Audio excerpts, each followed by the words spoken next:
Welcome to Our Girl Relationships. On this channel, we discuss day-to-day problems people face in their lives. Let's start with the video. Hey, this is a throwaway account since I have friends in my official one. Let me give you the relevant background. Me, 32 female, and my twin sister have a great uncle. He and his husband are child-free, and we're the only kids in the whole family. When we were high school freshmen, he sat us down and told us that he would like to leave his practice, orthodontics, to us if we want to. I agreed and worked hard for it. My sister, on the other hand, always wanted to be a homemaker. Nothing wrong with that. When we were accepted to college, he paid for mine and gave an equal amount to her that she used on a big wedding and a grand honeymoon. Her husband has a great job, but they've always been deep in debt because they like to keep up with the Joneses. New car each year, grand vacations, kids in private school, and a ton of extracurriculars. 2 years ago, I was finally able to join my uncle's practice, so he transferred everything to my name and left his huge paid-off house in a gated community to my sister. Then he and his husband moved to Florida to live the life.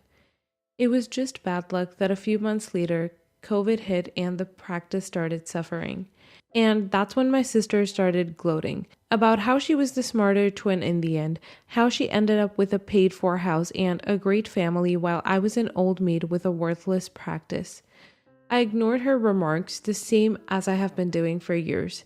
Then restrictions eased and I started making money. I just bought a condo and a Tesla. 2 days ago, she visited me. Then she asked me for $20,000. Apparently, they took out a mortgage on their house because her husband lost his job, and now they're behind on their house payments, car payments, all the bills, and kids' tuition. I was sympathetic, offered to help her with budget, and said that if they gave their cars back, I could pay the difference and get them a used one. Also that I would get them current on essential bills and get them food, but that was that. She got angry, said I was a bad sister, and that I was lording the fact that I was a successful doctor over her, that I wanted to see her brought low. I couldn't accept the disrespect in my own house, so I asked her to leave and to only contact me when she was ready to apologize and act rational about her situation. She called me a witch and left. Then she blocked me from wherever and went whining to our parents. I still think that I'm right, but I don't want to see my nephews or niece become homeless. So am I the a-hole? Not the a-hole. You offered a substantial amount of help already. It's not your fault she wouldn't take it and refuses to compromise on any of her luxuries to survive. Plus the gloating she did over you for years and now wanting $20,000 without even putting in any effort makes her sound like an entitled brat. So I say don't give her a dime at this point. If you start handing money over now, it will never stop. Families are the worst when it comes to money. If she's not willing to shift and budget, she's literally just wanting your money. It has nothing to do with keeping a roof over her head. If things were that bad, she would be okay budgeting.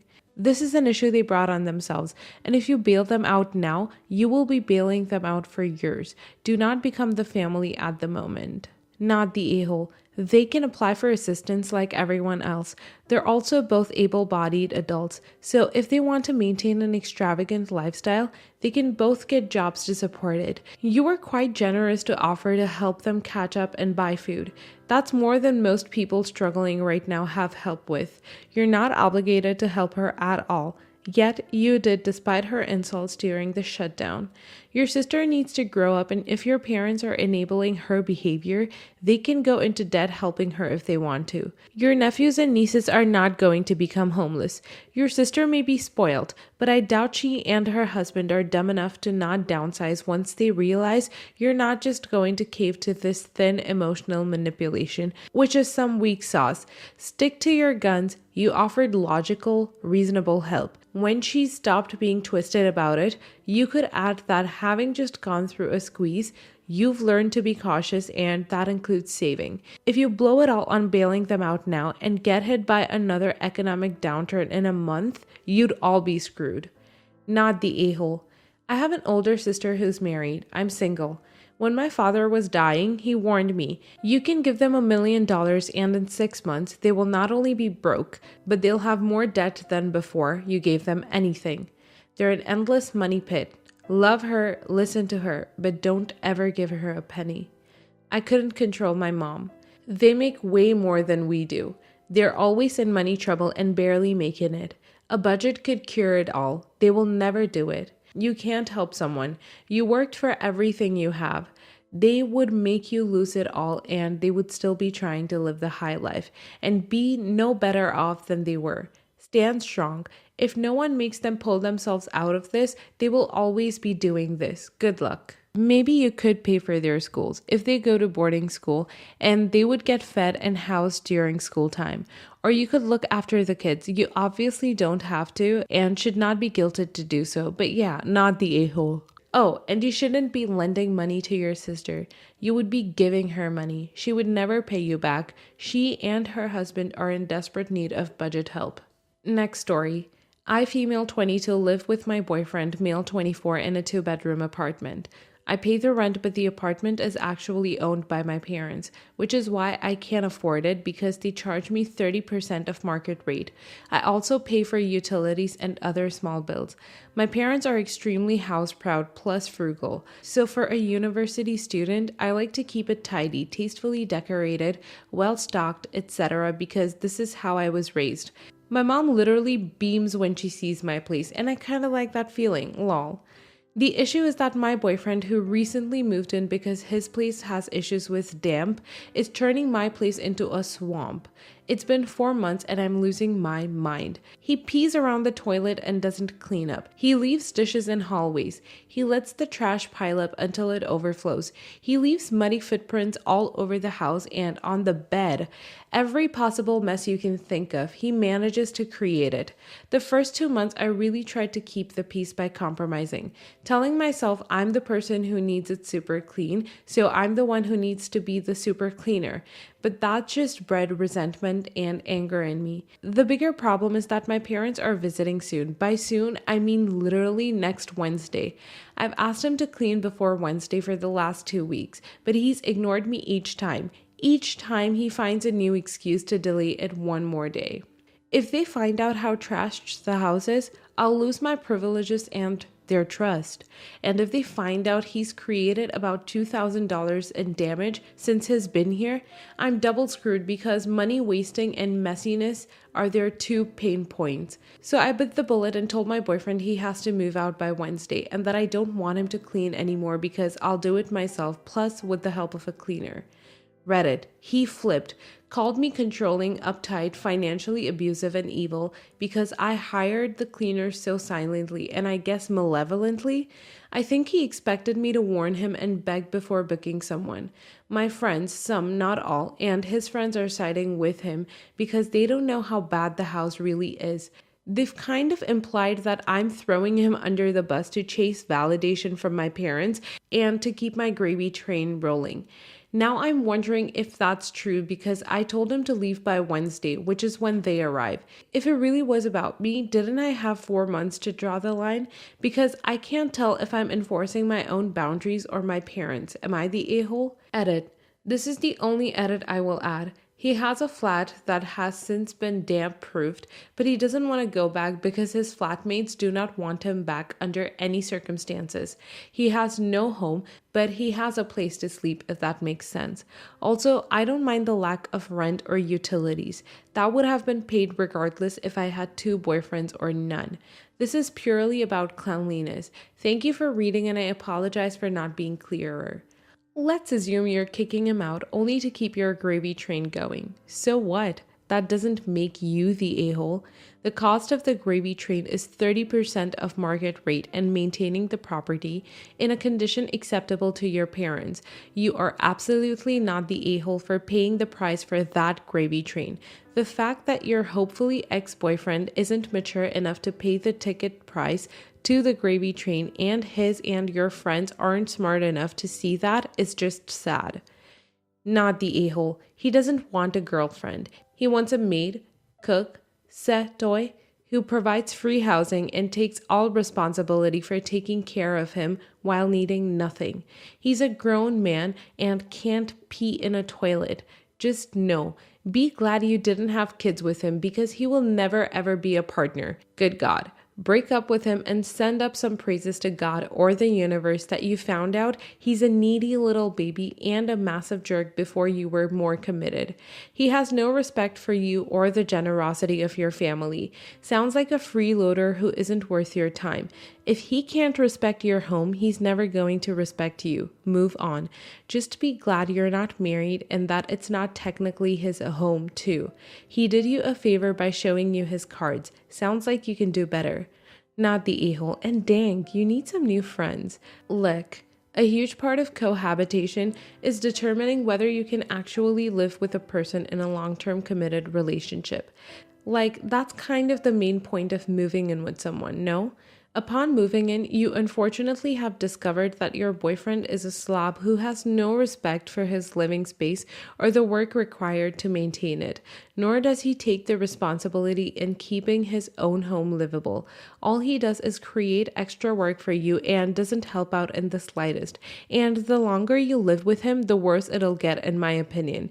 You should both boot him out and end the relationship. And while, yes, your parents' visit may be expediting this decision, that doesn't mean it's the wrong one. Sometimes one needs a fire lit under one's own to do what they need to do. So tell boyfriend that his gravy train is at the end of the line. And next time, find yourself a man who can not just wipe his own pee dribbles, but wash dishes and run a vacuum without complaint too. Not the a-hole. He doesn't respect you or your property. $2,000 of damage in 4 months? I didn't even know that was possible. You asked him nicely so many times. Get rid of him. He is not a partner to you. You are his mother-made landlord doormat. He won't change. If I was a guest in someone's house, you bet your I would be trying to keep their home clean and trying to be helpful and respectful. You do not owe him housing. He is not your responsibility. He does not care about your comfort. He is ungrateful. He is entitled. He sucks. Kick him out and dump him. The $2,000 in damage is due to him breaking an expensive wardrobe by filling it up so much with clothes and sports equipment. The back came off completely. Not in multiple spots of damage, but also difficult to hide if I move out in the future. Next story. I'm a 28-year-old woman, and I got really lucky to get the job I have right now. I studied electrical and computer engineering in college and job hopped 4 times. Each time I switched jobs, I negotiated really hard for pay and benefits. I'm making $160,000 now working remotely and living in a very low cost of living area. It's a really nice gig, and I recognize I'm extremely lucky to have interests that line up with a super well-paying industry and super lucky to have been able to go to college at all. Despite that, I feel like I did work to deserve it somewhat. College was super demanding and difficult. My first few jobs had grueling schedules, and I feel like I'm being paid more for the knowledge I built over that time. But still, I have to admit, it's pretty cushy. I never work over 40 hours a week. My coworkers never contact me about work outside my 9 to 5. I get paid stupid good money for it, and I have 2 months vacation time. So on to the conflict. My boyfriend used to work outside the home. He is an IT admin at a large company. But because of the pandemic, his job became partially remote. So we're working out of the same house, and I think he sees how different our jobs and pay are. He makes $65,000 a year and works a lot longer hours. He usually starts his day at 7 or 8 a.m. and works till 6 or 7 p.m. He more often has to work weekends to do IT stuff, and he is on call for emergencies with his personal phone. And it seems like they're having emergencies every week. So since we've been working from home together, he makes comments about it occasionally, like, must be nice kind of things. Recently, he's gotten more frustrated with me though. Yesterday, I had a bad headache, so I told my boss that I was going to be away from my desk for a while since I wasn't feeling well. I blocked out a 2-hour meeting on my calendar so people wouldn't try to reach me and took a nap. My boyfriend saw me napping during work and said, "They're really paying you to sleep, huh?" I snapped at him, saying they were paying me for my skills and that I didn't care for the way he had been talking about my job. He said something petty about my skills at napping and shooting the crap on Zoom, and how that's definitely worth 6 figures. And I got really irritated and said that just because he was underpaid doesn't mean that he could call me overpaid. If he was mad, he should go take that out on his boss, not me. He said that I was being ridiculous. He'd be in this crap at work if he did. I said maybe he needs to find a better job if his boss isn't ready to talk about money. He called me privileged and out of touch and said that it isn't that easy to just go find a better job. I said that if you don't try, you're never going to know. He got irritated and stormed out. Am I the a-hole for how I talked to my boyfriend about work? Not the a-hole, obviously, but I'm really sorry this isn't going to work out. For a partnership to work, you need to support each other and build each other up. He's jealous, of course. Me too, stupid arts degree. But he's trying to diminish you rather than celebrating where you've gotten to, asking for advice. You really do deserve someone who thinks you're amazing. This right here. My work situation is similar to original posters, and my wife was surprised at first when she realized it. Never did she put me down or diminish it. Instead, she talks about how inspiring it is to her to see how my company treats me, and how she hopes to find as good of a career as me someday. She's significantly younger. Original poster deserves a partner mature enough to handle the ramifications of his own decisions. So, you've worked hard in college and got a great degree, changed jobs 4 times, and gone through the new job grill, cracked 4 interviews, negotiated well, work a full-time job, and you talk like it's all easy and you're not doing anything major? Girl, you don't appreciate yourself, and I think it might have to do something with your man. I make more than my husband, and I'm from a super patriarchal country, and not once has my husband spoken to me like this. You need to get out because he's not going to understand or change. This is who he is. He's jealous and petty and insecure. If he can't let you nap when you have a headache, he doesn't love you. I'm sorry, but the longer you stay, you're totally going to stop loving yourself. Talk to a few friends, talk to a therapist, get your thoughts and feelings in order and get out, not the a-hole. Not the a-hole. I honestly cannot imagine being mad at my partner for succeeding. Like, does your boyfriend want you to struggle like he is? I mean, sure, I'd probably be jealous, but if anything, I'd be bugging you 24/7 to help me look for a job and ask how you landed the role you have. I get frustrated with a crappy work situation, but you aren't in control of your boyfriend's workspace. And while it's true you can't just magically find a dream job, it sounds like you only found it after lots of work and looking and not settling. Something your boyfriend clearly needs to do more of. Yeah, I feel like he doesn't realize, since he met me when I was at this job, is that I've had a pretty difficult and stressful pattern over the years of get job, learning period where I try to gain as many new diverse skills as possible, get burnt out or unhappy there, get looking for a new job, resumes, LinkedIn, networking, blah, get rejected a lot, get offers that I reject for various reasons, too far away, low salary, bad benefits, and contract terms, get offer that I consider, salary and benefits negotiation, going back and forth over weeks to a month, potentially get offer rescinded for negotiating too hard, potentially repeat, get offer that I consider, salary and benefits negotiation going back and forth over weeks to a month, negotiate to get a good salary and benefits package, accept new job, learning period where I feel out of my depth, and repeat. This is actually the first job I had where I'm getting to the 2-year mark and not looking for a way out. My last couple jobs were exhausting, long hours, or bad work environment, or both.